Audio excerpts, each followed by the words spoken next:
Ya, setelah kalah lawan Arab Saudi, timnas Garuda wajib menang lawan Irak jika ingin tetap menjaga peluang ke Piala Dunia. Bagaimana harus mempersiapkan diri lawan tim sehingga Mesopotamia tersebut? Kita akan bahas bersama mantan pemain timnas Ferry Sandria. Selamat petang, Bung Ferry. Selamat petang, Mbak. Terima kasih, Prof. Kabar baik, semoga juga baik-baik di sana. Dan di studio ada pengamat sepak bola Gita Suwondo dan juga Ketua Paguyuban Supporter Timnas Ignatius Indro. Selamat petang, Bung Gita, Bung Indro. Saya melihat ada duka di wajah ketiga narasumber saya, termasuk juga saya. Bung Gita, langsung aja deh. Kita lihat dalam permainan kemarin babak pertama tampaknya kita begitu loyo, baru mulai garang di babak kedua. Apa yang salah penyusunan pemain di sana? Apakah memang strategi Kluivert salah total? Saya sih harus bilang as expected ya sebenarnya. As expected? Iya, karena saya selalu berpendapat bahwa Patrick Kluivert ini oke kalau plan A-nya dia itu jalan. Begitu plan A-nya nggak jalan, ya bubar jalan. Jadi Loh, apa kabar dengan dua asisten yang harusnya kan bisa mendukung dia dalam ngerti juga, artinya gini, dalam 6 pertandingan yang sudah dijalankan 7 sama kemarin ya. Ada 4 pertandingan lawan Australia, lawan Jepang, lawan Lebanon bahkan. Ya.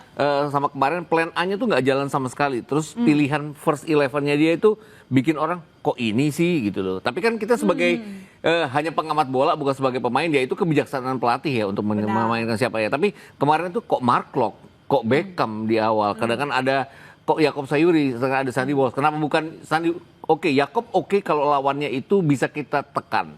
Tapi begitu lawannya kayak Arab yang cepat sekali melakukan transisi, itu butuh Sandy Walsh. Dan Jakob pun sebenarnya kan ada seorang penyerang ya. Iya, tapi kemarin ditaruh di bek kanan. Di bek kanan. Dia biasa di bek kanan, tapi itu kalau kita berhadapan dengan Lebanon, berhadapan dengan China Taipei. Kalau berhadapan dengan Arab Saudi, kita butuh Sandy Walsh yang yang anteng di belakang, yang cepat untuk mundur ke belakang. Kemudian kok Mark Locke, oke Tom Haye itu cuma bisa main 60 menit kalau ngeliat fisiknya. Tapi ya mbok dari awal, pakai ngomong Jawa jadinya saya. Mbok dari awal dimainkan. Ciri-ciri orang kesal sih. Mbok dari awal dimainkan sehingga setidaknya kita bisa mengimbangi di lapangan tengah. Itu kan kemarin Arab masuknya dari sisinya Mark Locke, dari sisinya Joe Pelupessy. Nggak klop ini antara Joe Pelupessy dan Mark Locke, dan itu kan gol balasan mereka itu kan datang dari blundernya Mark Locke yang clearance nggak sempurna itu ya. Clearance itu kan harus kayak Arab pada saat 15 menit terakhir kita tekan. Clearance menjauhkan bola dari lapangan permainan mereka. Ini clearance ke atas yang membuat pemain-pemain Arab yang berdiri bebas bisa memanfaatkan keadaan itu. Kemudian kayak nggak punya second plan di babak kedua, Mark Locke tetap ada. Jakob Sayuri juga lama ditarik keluar. Beckham oke cepat digantikan oleh Eliano, nggak banyak bantu juga. Bahkan setelah Tom Haye masuk, kemudian Ole kita kan bahkan punya 3 peluang ya. Satu kemudian jadi penalti. Ole bahkan ada 1 shot on target. Artinya pemain-pemain ini sebenarnya kalau main dari awal ya bisa bicara banyak, setidaknya kita akan bikin Arab itu nggak terus-terus menekan karena mereka pasti mewaspadai 2 pemain ini. Anda mau bilang Kluivert lagi uji coba di momen ajang penting kah? Saya sih nggak bilang bahwa dia uji coba, tapi kayak nggak punya apa ya, kayak tidak bisa berpikir cepat, mau harus bilang kayak gitu. Baik, saya ke Bung Ferry. Bung, kita itu kan sebenarnya sempat unggul di momen pertama ketika Kevin Dix dari garis putih begitu kan melakukan gol pertama. Tapi ternyata kita tidak bisa menjaga itu. Yang harusnya biasanya kalau kita sudah unggul kan secara mental harusnya pede dong. Betul. Tapi kenapa kira-kira tidak begitu? Ya, dilihat dari permainan 15 menit pertama kita lihat cukup bagus. Dan kita juga mendapatkan sebuah penalti di menit ke-11 dimanfaatkan oleh Kevin Dix dengan baik. Tetapi di sini tidak bisa mempertahankan keunggulan 1-0. Ya, di dalam tim sendiri banyak kesalahan-kesalahan yang dibuat setiap para pemain, ya seperti penguasaan bola, cepat hilang bola. Di sini juga dimanfaatkan oleh pemain-pemain Arab. Di mana kesalahan dan space yang kosong itu mereka manfaatkan, dan celah yang mereka tahu di sini adalah di sayap di back sayap kanannya si Jakob Sayuri. Saya juga bingung di starting line up ini. Kemarin saya juga mempertanyakan kenapa Mark Locke dengan Beckham itu dimainkan terlebih dahulu, tidak Joe Pelupessy dengan Tom Haye, karena mereka ini dua ini sudah chemistry sudah ketemu daripada Mark Locke dengan Beckham. Meskipun mereka juga satu tim di Persib, mereka oke lah. Tapi ini kan di timnas yang kita lawan adalah Arab Saudi, tim yang kuat gitu loh. Dan di sisi lain juga Jakob Sayuri ini kan pemain penyerang dan diletakkan di posisi back. Yang pasti dengan naluri penyerangnya itu pasti ada, tapi untuk naluri bertahannya tidak pasti ada. Dan ini dimanfaatkan oleh pemain Arab Saudi untuk manfaatkan menyerang dari posisi back sayap kan. Itu terjadi beberapa kesalahan yang terjadi akhirnya menjadi gol. Ya, terlihat dari momentum pertama pun kurang dari 6 atau 7 menit akhirnya Veras melakukan membalas gol ya.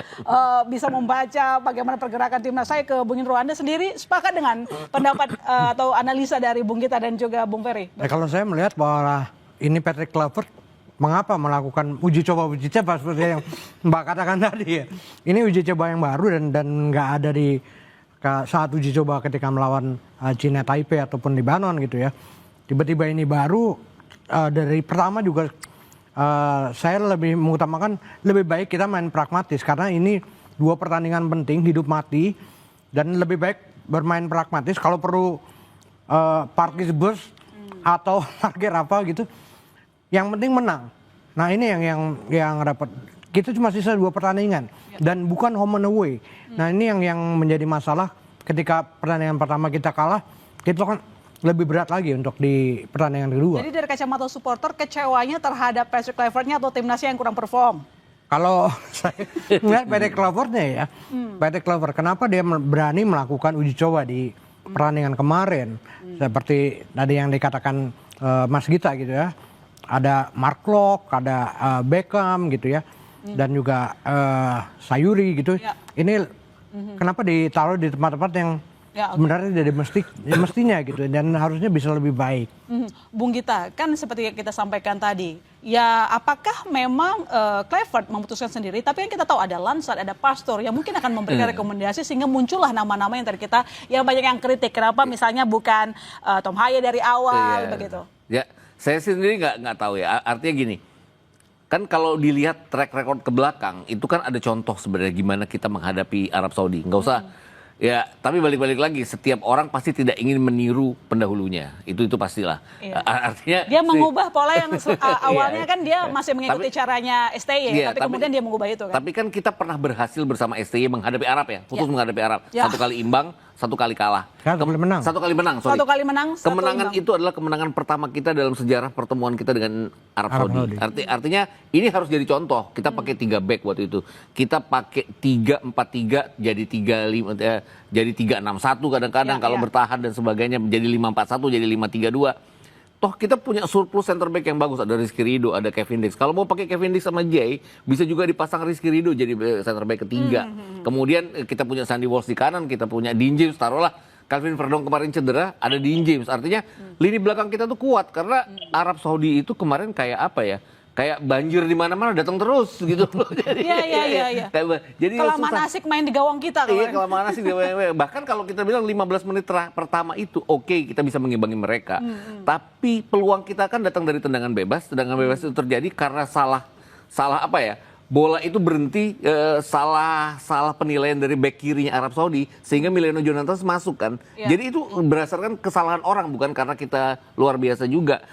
Dan itu satu-satunya shot on target kita hampir sepanjang pertandingan sebelum kemudian Tom Haye masuk, ada 1 shot on target juga. El Romani ada 2 shot on target. Jadi artinya 2 pemain ini kan di tengah-tengah orang bilang bahwa mereka tidak cukup fit, tidak cukup segala macam. Mereka memberikan perubahan terbaik. Nah, itu. Langsung bergerak berbeda ya ketika kita menonton babak pertama dan babak kedua. Babak kedua itu lebih beringas dan bahkan membuat tim Arab Saudi itu kewalahan sehingga muncullah drama-drama untuk mengundur-undur waktu. Bung Ferry, kita ngomongin soal striker begitu dari pengalaman Anda. Counter attack kita hampir kosong ya di babak pertama sehingga muncullah Ole begitu. Apakah Anda berpendapat hal yang sama sehingga Anda mengkritik bagaimana cara Kluivert menyusun pemainnya di pertama terutama untuk striker? Ya, saya rasa susunan semalam bermain dengan Arab, saya rasa itu sangat riskan sekali ya. Biasa ada berpasangan Tom Haye dengan Valde Pessi, di depan ada Ole Romani. Ini udah 3 pemain ini saya rasa sudah menemukan chemistry-nya.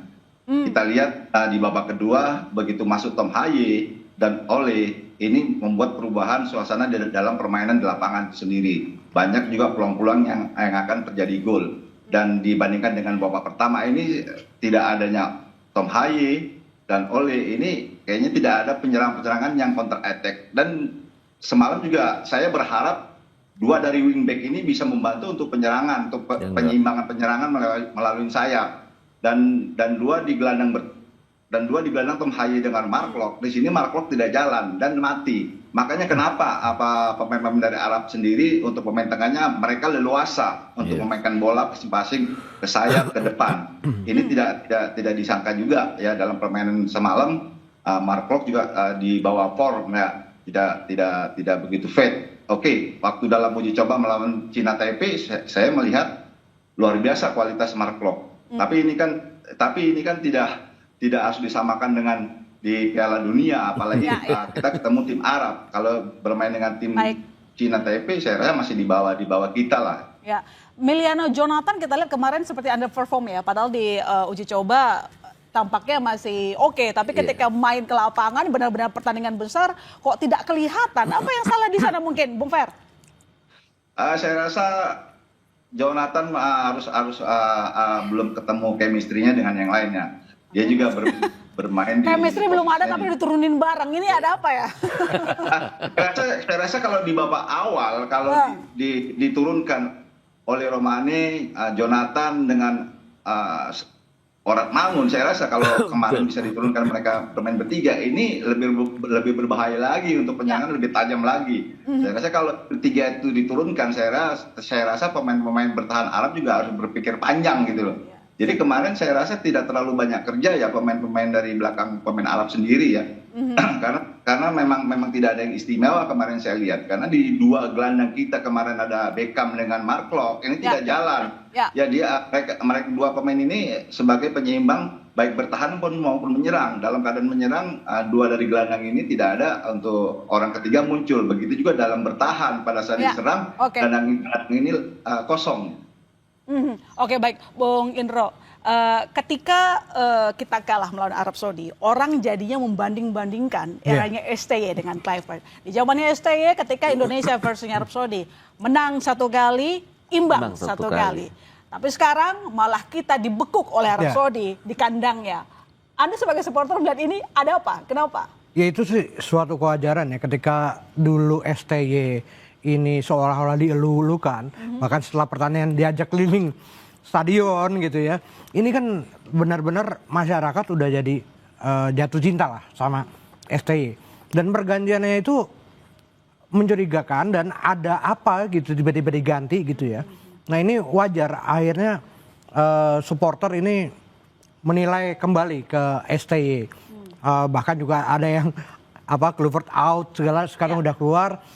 Nah ini yang sebenarnya hal yang wajar, ini yang dilakukan karena ini hal yang dilakukan oleh PSSI gitu. Apakah PSSI membangun STY ini sebagai panutan bagi masyarakat atau seperti apa? Nah ini buah yang dilakukan oleh PSSI sendiri saya rasa. Jadi dari hasil pertandingan uji coba kita sebelumnya pun Anda melihat bahwa cara Kluivert menyusun pemain itu juga memang tidak memberikan harapan yang besar ketika menuju Indonesia versus Arab Saudi. Kalau penyusunan pemain ini diserahkan kepada pelatih. Benar. Tapi masalahnya ketika pemain itu sudah bermain jelek, kenapa nggak diganti gitu? Nah itu perubahan. Di babak pertama kemarin kelamaan. Iya, kelamaan pergantian salah satu pemain mungkin memanggil Ole dan juga Tom Haye untuk masuk lapangan. Bung Gita, kalau tadi Bung Peri kan menyatakan sebenarnya dari analisa ataupun yang disampaikan ini tampaknya secara teknik kita nggak ada masalah. Tapi ini soal chemistry aja yang membuat buyar tim kita? Secara teknik enggak, dan secara individu pemain sebenarnya kita imbang dengan Arab Saudi ya. Bahkan kalau dibilang dari sisi biasa mereka bermain di Eropa dan sebagainya, kita agak di atas mereka. Nah, tapi balik-balik lagi ini polesan pelatih. Kemudian tadi ngomongin Miliano Jonathan lah. Waktu dia buka peluang kita dari tendangan bebas dan dia masuk dari kanan, saya pikir dia akan melakukan hal seperti itu terus-menerus. Tapi ternyata bek kirinya Arab Saudi ini mungkin diomelin ya sama Harv Renard ya. Sehingga kemudian dia jadi waspada. Ini yang bikin Miliano Jonathan juga nggak bisa apa-apa. Terus tadi kalau Per Sandria tadi kan bilang bahwa harusnya kita pakai Miliano, pakai Ragnar di kiri, pakai Ole Romani dari awal. Saya setuju karena ini 3 pemain yang bakal bisa membuat Arab Saudi mikir untuk maju ke depan, untuk barisan pertahanan mereka maju ke depan membantu, karena pasti gerakan 3 pemain ini yang akan sangat mengganggu mereka. Itu yang nggak terjadi, sehingga lapangan tengah tuh dikuasai oleh mereka. Kemudian Mark Locke dengan Joe Pelupesi juga nggak kayak biasanya, Beckham apalagi, Yakob Sayuri juga berantakan, sehingga sayap-sayapnya Arab Saudi itu benar-benar apa ya, sayap Falcon itu ngerusak sayap Garuda kita jadinya. Jadi mau nggak mau harus diakui bahwa kesalahan strategi kita dan nggak cepat untuk apa ya, membalikkan keadaan dengan memasukkan pemain-pemain yang lebih berguna. Tom Hai dan Ole Romani itu loh yang harusnya dimainkan. Setidaknya masuk menit 60 udah ada mereka berdua itu. Artinya bukan masalah formasi 4-2-3-1 yang salah, tetapi susunan pemain. Nanti dijawab Bung kita, kami segera kembali saudara. Tetap di Sapa Indonesia Malam. Saudara manajer Timnas Indonesia Sumarji menyebut Calvin Verdong dipersiapkan bermain lawan Irak Minggu dini hari nanti. Verdong absen kala Timnas melawan Arab Saudi akibat cedera ringan. Sementara Ole Romani berpeluang tampil sejak awal ketika melawan Irak nanti. Kalau Verdong insya Allah tidak akan jadi masalah karena memang kami mempersiapkan strategi ini, mempersiapkan Verdong untuk lawan Irak. Sementara kalau Ole karena kemarin tidak main 90 menit sebagai cadangan, tentu kondisinya Ole juga sangat baik, tidak mengalami apa-apa. Semalam juga langsung begitu selesai langsung diterapi. Ini tadi pagi juga terapi lagi. Ya, saya kira kalau kondisi Ole sama Verdong insya Allah tidak ada masalah. Saya lanjutin dulu deh tadi yang terpotong. Formasi 4-2-3-1 sebenarnya tidak jadi masalah. Yang jadi masalah adalah susunan pemainnya. Ya, pilihan pemainnya untuk beberapa posisi jelas. Oke, Verdong kemarin nggak bisa main, itu pukulan jelas. Karena Verdong lawan Lebanon kan dipersiapkan sebagai inverted left back yang kemudian jadi gelandang bertahan. Itu artinya Tom Hai bisa istirahat karena Tom Hai kan modelnya mainnya cuma 50 menit bugar. Jadi ada Verdong, ada Pelupesi akan berdiri di depan dari 2 center back.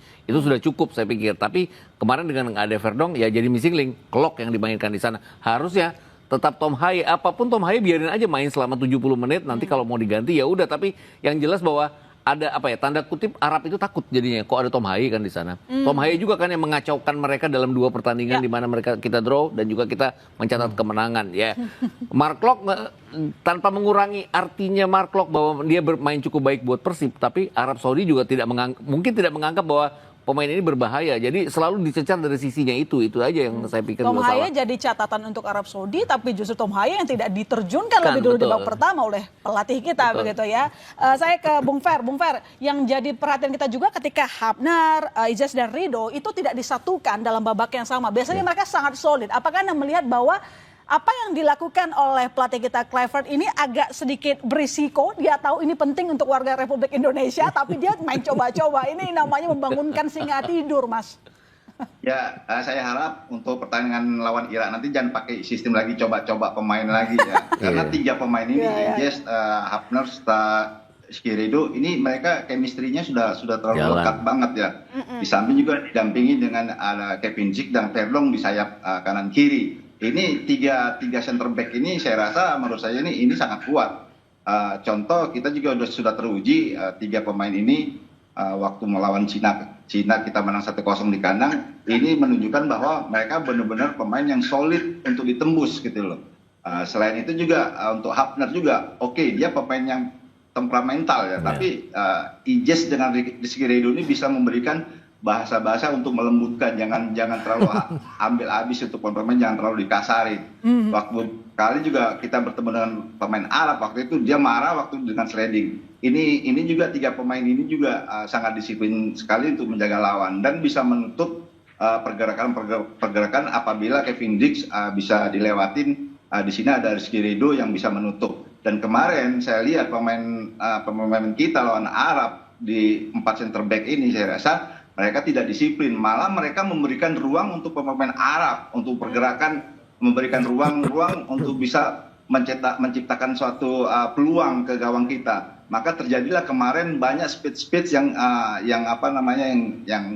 salah komunikasi dengan teman. Saya rasa ini juga harus diperhatikan oleh pelatih Kluivert untuk melawan Irak nanti. Karena apa? Tim Irak ini lebih berbahaya daripada Arab. Saya rasa itu.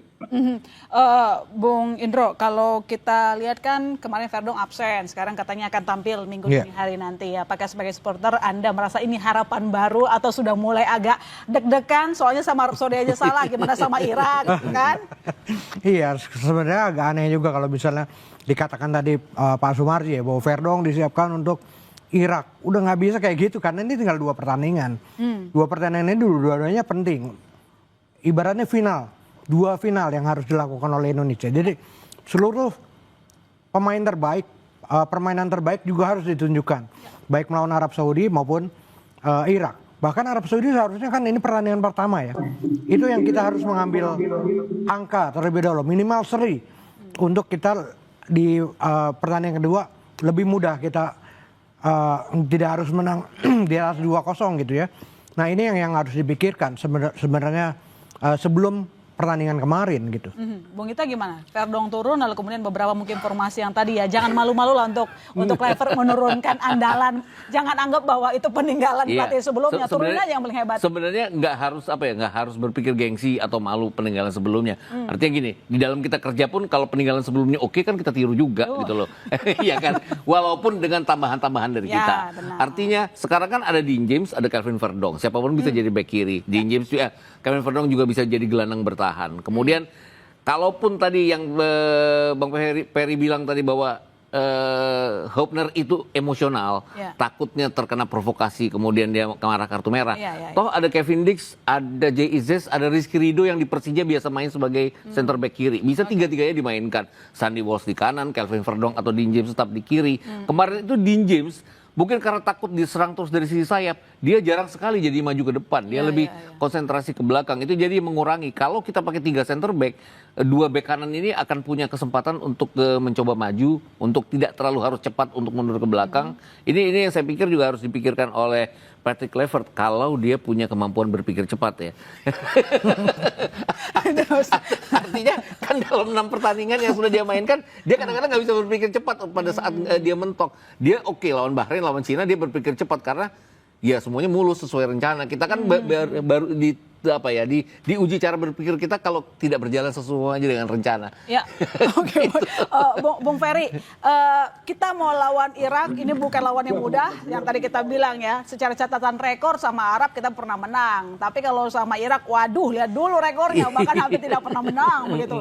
Jadi apa yang harus diantisipasi, susunan pemain atau mungkin taktik yang harus diambil oleh Patrick Kluivert? Karena gini loh Bung, kita semua sepakat publik Indonesia sudah menanti begitu lama supaya kita jebol, supaya kita bisa sampai ke Piala Dunia.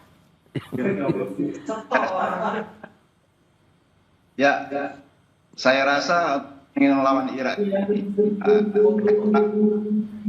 yang diturunkan untuk line up adalah benar-benar pemain yang terbaik. Ya, karena kita tidak harus coba-coba lagi karena yang kita ketemu lawan itu mau ketemu lawan yang begitu apa ya bisa dianggap kuat yang saya katakan tadi sama Bung kita tim Arab Irak ini lebih bagus daripada tim Arab. Jadi strategi kita untuk main dengan lawan Arab, kita kalau bisa kita coba main bertahan dan kita melakukan counter ya, karena ini juga pemain depan Irak ini punya kecepatan, terutama dua sayap ini mereka benar-benar cepat. Dan satu juga pemain dari striker Irak sendiri ya, pemain yang udah gaek. Saya rasa ini akan diturunkan juga. Ini pemain yang berpengalaman. Saya rasa juga Patrick Kluivert harus mentugaskan setiap pemainnya disiplin untuk menjaga lawan dan disiplin juga untuk menjaga daerah-daerah. Iya, menjaga daerah benar sekali. Karena kan kemarin di pertandingan Martin Paes kerja keras, Bung. Saya rasa ini juga komunikasi juga harus lebih penting. Mudah-mudahan ya harapan saya untuk besok komposisi pemain oke lah bermain dengan center back 4 center back ini oke. Verdong saya berharap dia bisa diturunkan 90 menit. Di sini juga oke untuk menggantikan Yakub ini bisa Sandy Walsh dan di tengahnya ada Jess dengan Kevin Dix. Dan jangan lupa juga dari 2 gelandang ini Palpesi dengan Tom Haye. Tom Haye ini meskipun tua juga dia harus diturunkan karena ini otak penyerangan ini dari dia semua. Karena apa? Di sini ada balance-nya. pada saat Tom Haye maju ke depan untuk membantu, paling basis tetap dia akan menjaga keseimbangan dalam bertahan. Baik, Bung Gita, kita tidak bisa membayangkan kalau kemarin Martin Paes tidak sigap. Iya. Berapa kali dia terus seperti kerja seorang diri karena tidak ada yang nemenin di gawang begitu. Jadi kita tidak mau itu terulang ketika Indonesia versus Irak di minggu dini hari nanti. Jadi apa yang harus kita perbaiki? Kecepatan atau fisiknya dari para pemain? Yang harus diperbaiki kalau saya bilang ya cara berpikirnya Kluivert ya. mau nggak mau iya dari dia dulu. Harusnya Kluivert nonton diskusi ini karena Dari dia semua dulu. bentuk evaluasi Kluivert. Cara berpikirnya dia yang harus cepat itu yang harus diperbaiki. Artinya kita punya kok sejumlah pemain yang bisa memberikan perbedaan karena kita pernah menahan imbang Saudi Arabia, kita pernah menang lawan Saudi Arabia, dan pemain-pemain sekarang jauh lebih banyak kualitas, lebih bagus kualitasnya dibandingkan dengan pemain saat itu juga artinya.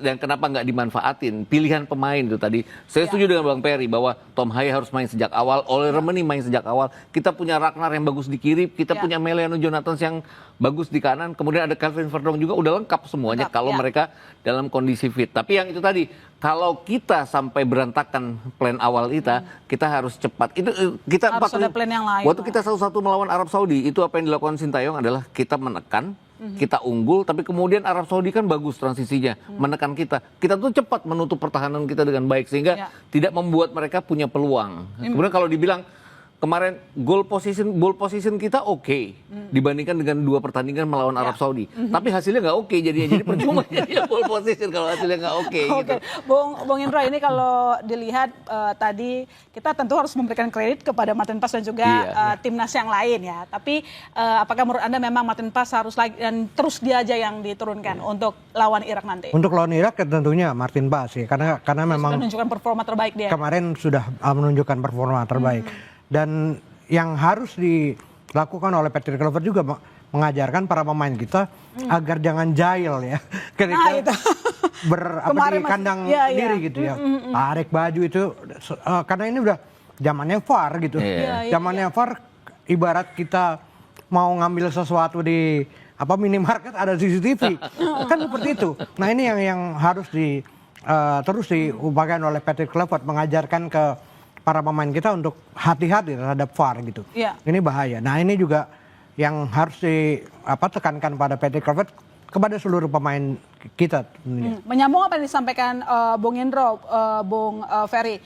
Kemarin kita lihat masih ada beberapa pemain yang iseng begitu. Sementara ada VAR. Nah, ini bagaimana mendisiplinkannya nih? Ya, saya rasa memang kita pemain-pemain kita sendiri memang soal VAR ini memang banyak yang kurang paham gitu ya.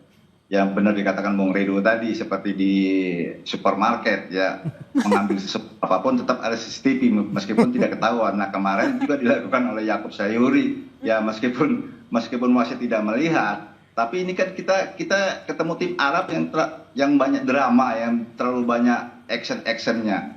Ya, untuk senggol dikit juga di kotak penalti pasti dia jatuh. Iya, betul. Jatuh sendiri, Bung. Itu pasti terjadi. Nah, kebetulan kemarin itu terjadi. Jadi sekali lagi mengingatkan kepada Patrick Kluivert juga kepada anak asuhnya, jangan terlalu banyak bermain iseng gitu loh. Karena banyak VAR di mana-mana itu pasti ada VAR, pasti dilihat. Jangan iseng di pertandingan yang super penting ini untuk warga negara Indonesia begitu. Kita sangat rindu. Jangan nanti lewat lagi, aduh nunggu berapa tahun lagi nih kita 40 gitu. tahun kita Nah, nunggu. itu dia, Bung gitu. Bung kita harus akui ya, kita bersyukur ada 2 gol yang kita hasilkan. Tapi jadi catatan bahwa gol itu muncul dari penalti, bukan sebuah keunggulan yang bisa dibangga-banggakan seperti yang dilakukan oleh Arab Saudi. Nah, bisakah kita membobol gawang Irak nanti? Jangan seperti Arab lah. 3 pertandingan kita melawan Irak sebenarnya kita tidak main bertahan ya. Sintayong itu berani kalau melawan Irak, tapi hasilnya ya kita kalah 1-5, kita kalah 1-3, kita kalah 0-2, bahkan 0-2-nya itu di GBK. Kemudian waktu itu kan ada juga pertandingan kita kalah 1-5 itu ada blundernya Jordi Amat, kita ada blundernya Nadeo Argawinata waktu itu. Kemudian lawan Irak yang di GBK ada blundernya Hernando Ari. Jadi blunder seperti ini yang harus kita hilangkan, seperti blunder melawan Mark Locke. Artinya fokus, jangan banyak blunder dan memanfaatkan semua peluang yang ada. itu Oh, aja. oke. Kalau kemarin tuh memang kita nggak ada peluang yang ada dalam open play kecuali pas Romani masuk. Iya. Romani dari awal. Romani harusnya dari awal, betul Bayangkan ya? dia 4 menit 3 peluang. Itu peluang dia yang terbanyak dari seluruh pertandingan yang sudah dia mainkan. Dia Cukup nggak bikin pernah Arab dapat 3 Saudi peluang. ketar-ketir kemarin. Iya, Itu kelihatan betul, banget. itu. Dari permainan langsung Indonesia mengambil kendali. Jadi pertanyaan terakhir saya ke Bung Gita, berapa skornya Indonesia lawan Irak? Aduh, saya nggak berani bilang nih. Kalau kita kalah hanya dengan margin gol 1, oke. Oke. Tapi kalau boleh saya pesan adalah harus ada reward dan punishment. Kalau sampai kita gagal harus ada punishment kepada Pratik Kluivert dan jajarannya. Itu Oke. aja. Kalau Bung saya Indro masih ada ekspektasi kita bakal menang, berapa skornya? Kalau sebagai supporter kita harus tetap optimis, Ya. tapi harus realistis. Realistisnya berapa, Bung? Jadi kalau Irak tentunya adalah tim yang lebih bagus dari Arab Saudi jauh ini. Nah ini agak berat juga kita berharap untuk kita menang itu, apalagi kita mesti menang lebih dari 2 gol ya. Lebih dari 2 gol. Nah ini yang cukup berat. Jadinya yang pasti reward dan punishment betul tidak hanya kepada PT Kluivert tentunya kepada PSSI juga. Apa yang telah dilakukan? Lebih kejam ini. Dievaluasi pelatihnya kayak gitu. Iya, betul. Gitu, baik. Ya, harus berani sebenarnya Harus evaluasi berani, pelatih, benar-benar. Untuk warga negara Indonesia sangat cinta sepak bola, tolonglah Iya. jangan dicederai dengan hal-hal yang tidak ada evaluasi yang jelas. Betul, Begitu betul. ya. Baik, Bung Ferry berapa skor kita? Masih optimis bisa menang mengalahkan Irak? Ya selalu kita harus optimis ya, Iya. bagaimana juga berusaha kita juga harus menang meskipun itu kemungkinan kecil kita bisa mengalahkan Irak. Ya mudah-mudahan aja. Aduh. Ya baik, kita ini ketawa-ketawa ngenes sebenarnya Iya, betul. berempat ini ya. Baiklah, terima kasih. Menertawakan diri sendiri nih kita. Menertawakan diri sendiri, tapi tetap kita berdoa yang terbaik untuk timnas. Ini harapan kita bersama, Indonesia bisa menunjukkan taringnya, jangan lagi jadi anak bontot aja, jadi anak bawang di belakang sana. Terima kasih Bung Ferry, terima kasih Bung Gita, terima kasih Sama-sama. Bung Indro telah bergabung di Sapa Indonesia Malam.